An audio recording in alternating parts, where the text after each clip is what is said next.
Hey everyone, and welcome back to another video.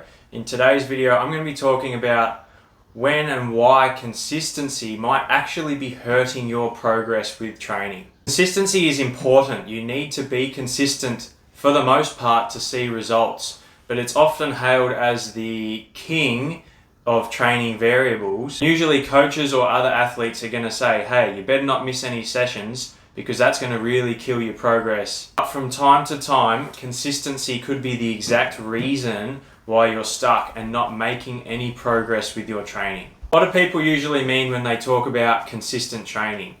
So usually this is going to be something like training most days of the week, 5, 6, sometimes even 7 days out of the week. It means never missing sessions, especially if you're sick or going on holidays. Pushing through when fatigue starts to get through the roof. And it's trying to keep arbitrary streaks alive on certain apps. We all have that one friend on Strava who's trying to hit a certain streak. And with these labels, this is when we start to see people developing more of an identity crisis rather than consistent training routines that are building progress and more like taking away progress instead. So training has now suddenly become more of non-negotiable, it's very rigid, and it's very much identity driven. Problem number 1, accumulation of fatigue. Sometimes training through a little bit of fatigue is necessary, especially if you're in a phase where you need to be building up some volume, getting your groundwork done before you can start pushing that intensity and then trying to peak for a potential competition. However, if you continue to accumulate fatigue on top of fatigue on top of fatigue without giving your body time to rest and recover and offset that fatigue, then this can become a potential injury risk issue and put you out of training for a longer period of time, and therefore you're not going to see any results. If you're the type of person who feels like your performance has dropped a bit, but you're still going to push, sleep's no good because of the fatigue, and you're still going to push, these small drops in performance and recovery are going to compound. And like I said, this is when injury risk starts to go higher because you're not allowing yourself the time to recover from the work that you're doing.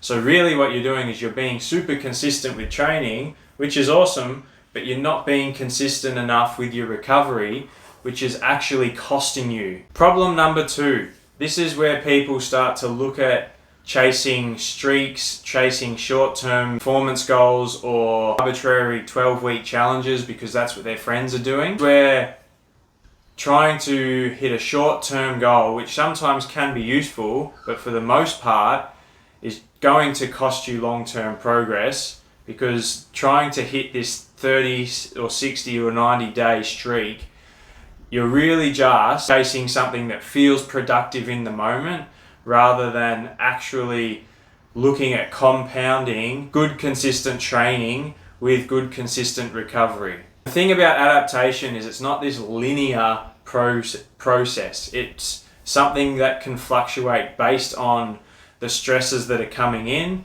versus how well you're able to offset those stresses. And so what I mean is, like, loading is not this consistent thing that you need to just be up here all the time or you need to be climbing all the time. There are certain phases where, yes, you want to be doing those things and building some volume and then dropping back down and then building the volume a little bit more. That's just your standard block periodization where you're gradually seeing this rise in total workload, but it's not just a straight linear line for weeks and weeks and weeks or even months on end. And on top of that, when we see progress, we see results, it's not because we've just gone from here to here, it's because we've taken the appropriate amount of training stress and then we've recovered appropriately from that training stress and we've allowed the body to adapt over time so it can produce a better performance output. This is usually not done by just chasing an arbitrary streak. Streaks are more of a reward for just showing up and attending rather than actual adaptation. My next point is that having one rest day a week is not going to fix your training or volume load errors, okay? So this is really important to know. Most people think they can train 6 or 7 days a week, but then if they have a day off here and there when they're feeling tired, that'll be enough recovery for them just to carry on and start chasing those like consistent training days again. And the problem with this is when you take one rest day, you start to feel like, oh yeah, I've had a day off, my body's going to be sweet to go again, I'm feeling good, and I'm really hungry, I want to get after this, let's go do it. Which is an awesome attitude to have, but you also need to be aware of the potential downsides to that attitude. So if you're someone who has been chasing this consistent training of 5, 6, 7 days a week for months on end, that one rest day that you're filtering in, whether it's once a week or once a fortnight or even once a month, that one rest day is not going to undo chronic overload. It just can't do that. Having one rest day is going to help fix acute fatigue, and what I mean by acute fatigue is that fatigue that you get from 1 to maybe a week of training, but when you've got months of training that have stacked up and you've only taken one day off here and there, that fatigue is going to take way more than 24 hours to offset. And especially if you have an event coming up or your competitive season is coming up and you've been training really hard in that pre-season, there is no possible way that just taking a rest day is then going to allow you to be fully recovered to then take on that competitive season.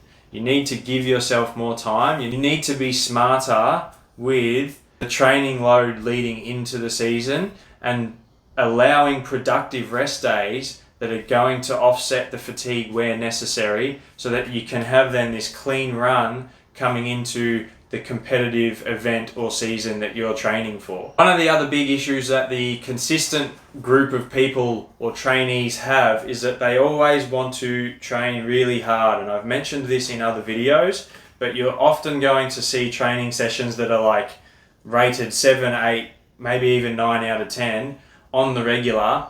And the problem with this is that those kind of sessions are the ones that accumulate the most amount of fatigue. So yes, you need to have hard sessions here and there, but you don't need to have them every single day. You need to have times where you've got lower stress training sessions that are then going to allow lower fatigue accumulation, so it's easier to offset that fatigue, and then you can go into those 7 or 8 out of 10 sessions with a lot more fresher system, so then you can train hard and get more out of it, and then again recover from that appropriately. But often these people are never having any true deloads. They don't schedule in deload weeks as necessary, or they don't schedule in rest days as necessary. They just want to keep on pushing and pushing and pushing because that 7 or 8 out of 10 training session feels really productive.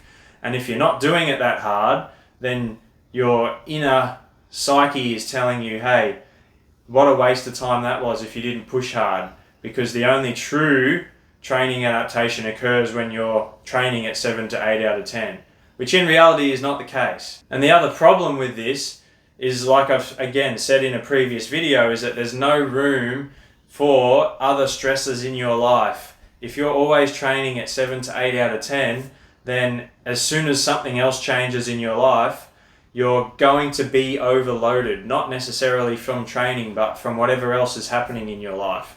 And again, that's just not sustainable for you. If you've got work, you've got kids, other family commitments or other social commitments, or even poor sleep on the regular, then these things are going to compound and accumulate. Stress is not just from training, it's from everything else as well. So you need to be able to account for those things, and you need to take the necessary steps to be able to offset that fatigue and stress as it comes into your life. What is the psychology behind this way of thinking? Being consistent is like super important. I used to be one of these people, so I understand it very well.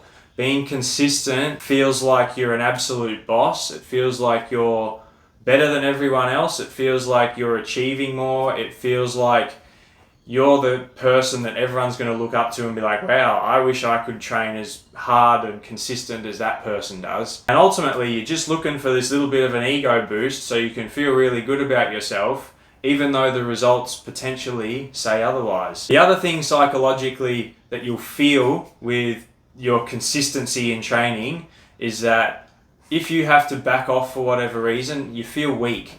It's like someone's just said, hey man, you've backed off, you're just weak, you're not worth anything, you're useless. It's a real hit to the ego, and that's why having rest days or deloads or backing off is something that you just don't do, because you don't want to be weak. And the reality is these are all just like psychological insecurities that you're going to have if you're one of these real consistent driven performers.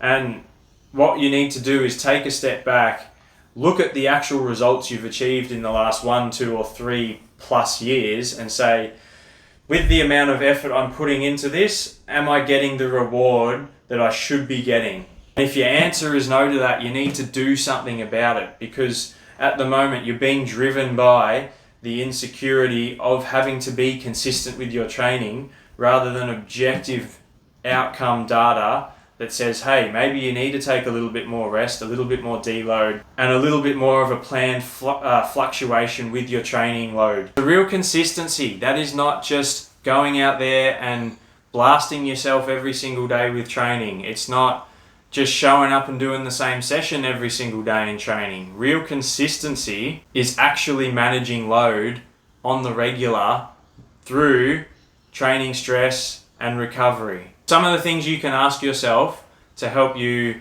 understand, perhaps, is this consistency identity driven issue that you have a problem, or are you actually on top of it and you're consistently training well and seeing results? The things you need to ask yourself are, am I trending upwards in performance? Or am I just maintaining my effort over and over again? Do I have true low load or undershooting or recovery sessions built in? When was my last deliberately planned deload? So remember, if you feel stuck in training, it's probably not because you're lazy or inconsistent. It's probably not even because you're being consistent. It's probably just a mismatch between your training load and recovery. You're probably just in this consistent overreaching phase where you haven't just allowed yourself to offset that training fatigue yet. So guys, there's another one down. If you have any questions, please comment below.